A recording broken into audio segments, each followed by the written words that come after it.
பாறை மீன் வறுவல். இந்த மீன் வறுவலுக்கு readymade fish fry masala use பண்ணி மீன்லேருந்து மசாலா உதிராமல் மொறு மொறுன்னு எப்படி செய்யலான்னு பார்க்கலாம். இங்கே 2 கிலோ ஃபிஷ்ஷை க்ளீன் பண்ணி எடுத்து வச்சுருக்கேன். இதில் 16 பீசஸ் இருக்குது. நான் இன்றைக்கி நவீன் ஃபிஷ் ஃப்ரை மசாலா எடுத்திருக்கேன். ஒரு பாக்கெட் கரெக்டாக இருக்கும். நீங்கள் எந்த ஃபிஷ் ஃப்ரை மசாலாவும் எடுத்துக்கலாம். 1 டேபிள் ஸ்பூன் குழம்பு பொடி எடுத்துக்கோங்க. 1/2 டேபிள் ஸ்பூன் மிளகாய் பொடி ஆட் பண்ணிக்கோங்க. தேவையான அளவு உப்பு உங்களுக்கு ஏற்ற மாதிரி நீங்கள் அட்ஜஸ்ட் பண்ணிக்கோங்க. ஆல்ரெடி இந்த பொடிகள் எல்லாத்துலேயுமே உப்பு இருக்கும். ஸோ எல்லா மசாலாவையும் நல்லா மிக்ஸ் பண்ணுங்கள். இந்த மசாலாவில் நம்ம அரிசி மாவு எதுவும் சேர்க்கலை.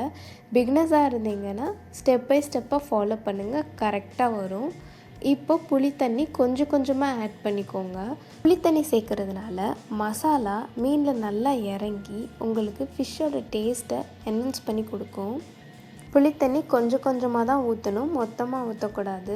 ஸோ அம்மியில் அரைச்சா என்ன பக்குவத்துக்கு வரணுமோ அந்த மாதிரி நல்லா கெட்டியான ஒரு பேஸ்ட் மாதிரி ரெடி பண்ணிக்கணும்.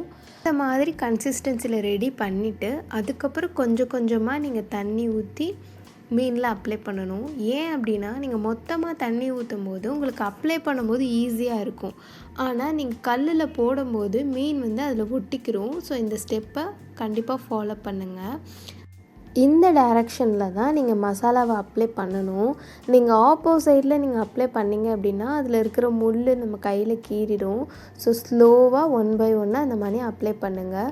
எல்லா சைடும் நல்லா மசாலாவை ஸ்ப்ரெட் பண்ணுற மாதிரி பொறுமையாக அப்ளை பண்ணி எடுத்துக்கோங்க. இந்த மாதிரி எல்லா ஃபிஷ்ஷுக்குமே அப்ளை பண்ணி எடுத்துக்கோங்க. கொஞ்சம் கொஞ்சமாக வாட்டர் ஆட் பண்ணியும் நீங்கள் அப்ளை பண்ணலாம், இல்லை புளித்தண்ணி ஊற்றியும் நீங்கள் அப்ளை பண்ணலாம். ரெண்டுமே நீங்கள் யூஸ் பண்ணலாம்.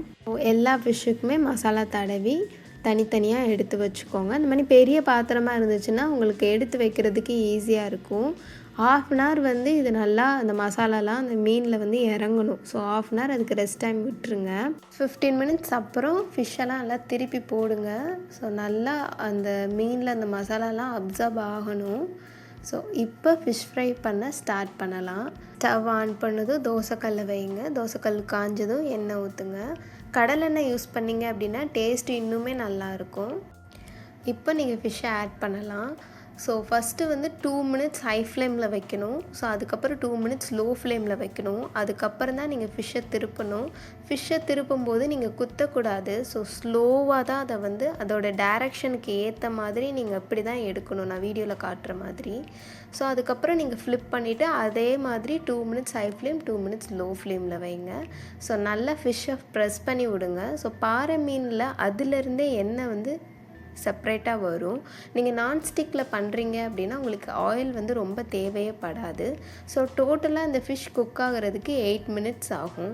இந்த மாதிரி கலர் சேஞ்ச் ஆகும், நல்லா கிறிஸ்பாகிறது உங்களுக்கே தெரியும். அந்த கல்லில் ஒட்டாது ஃபிஷ்ஷு, அப்போனா ரெடி ஆயிடுச்சுன்னு அர்த்தம். சேம் ப்ராசஸ் தான் நீங்கள் எந்த மீனுக்குமே நீங்கள் பண்ணணும். One more tip, fish fry பண்ணதும் அது வைக்கிற பாத்திரத்தை உடனே மூடக்கூடாது. அப்படி மூடினீங்கன்னா அதில் தண்ணி விட்ட மாதிரி ஆயிரும். ஸோ நல்லா மொறுன்னு மீன் வறுவல் ரெடி ஆயிடுச்சு. நீங்களும் நான் சொன்ன ஸ்டெப்ஸை ஃபாலோ பண்ணி செஞ்சு பாருங்கள். ஏதாவது டவுட்ஸ் இருந்தால் கமெண்டில் கேளுங்கள். இந்த மாதிரி ரெசிபி வீடியோஸ்க்கு என்னோடய சேனலை சப்ஸ்கிரைப் பண்ணி வச்சுக்கோங்க. பக்கத்தில் இருக்கிற பெல் ஐக்கானை கிளிக் பண்ணிக்கோங்க. இந்த வீடியோ பிடிச்சா லைக் பண்ணுங்கள். உங்களோட ஃப்ரெண்ட்ஸ் அண்ட் ஃபேமிலிக்கு ஷேர் பண்ண மறக்காதீங்க.